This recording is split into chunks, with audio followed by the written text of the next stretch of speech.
everyone.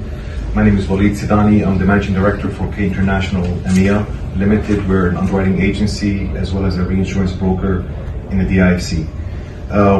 My point would be that relating to disclosure, we're seeing a lot of companies disclosing a lot of things that they're doing in terms of sustainability. Most of it is driven by regulatory action.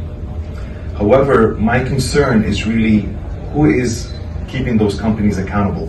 There's no mechanism today to evaluate and audit essentially what is being said. So it becomes more of a good words, good reports, 50-page reports on sustainability and actions, but who's really there to actually evaluate objectively what is being accomplished? So that's a concern to me because many of these companies are publicly listed companies, which means that if there's a potential for false information or false disclosures, that can have significant liability implications from a D&O perspective as well as maybe an E&O perspective as well. So that's something that I think we should focus on.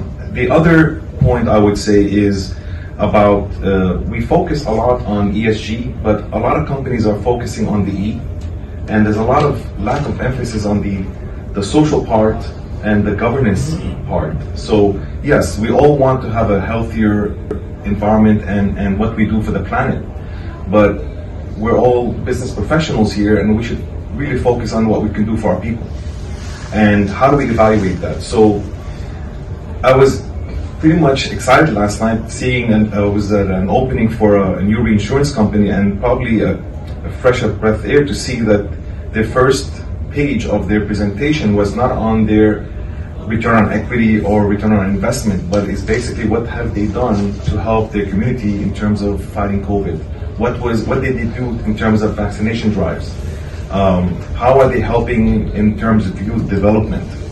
And so that was very much refreshing to me. And I would say this, that still there's a very standard and traditional method of promoting companies in our region.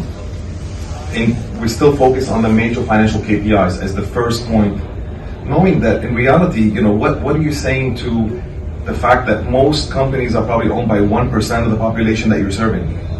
So telling them that their ROE and ROI is X amount is not really adding value to the society that you're serving. So that's, I would say, trying to shift towards a more social balance within that. Those are my first 2 points. Thank you. First, let me acknowledge that this is the first time I think that this conference is holding the subject of ESG. I think it's the first time that it's come to the table, which tells you that the industry is moving in the right direction, that this is an agenda item, right? It didn't happen in the last 6 years that I've been attending this event. So that's the first thing. So we have to acknowledge that it's now being discussed in boardrooms. The point you mentioned, Andrew, regarding that it's an empowering tool, I mean, if you do this right, ESG could be the difference between someone accepting the position in your company as an employee versus going to the next company for another like X dollars, because it can actually be something that they feel they're part of a community that has meaning. And I believe that the recent COVID crisis that we faced, I think people, employees and boards and managers want to belong to something more than just a brand, more than just a profit and loss statement. They want to belong to and have a common sense of belonging to something more than that. So I think if you play it right, ESG can be really an enabler for you to attract good talent and really stand out. But I go back again to saying that you have to basically practice and walk the talk, and you have to have a credibility around it. The other point you mentioned about what can reinsurers do, we're seeing it as a broker, where when we get requests to place a risk, we're going to specific reinsurers and they're saying, listen, this is outside my risk appetite. Now, what I would encourage reinsurers to do is don't just stop there.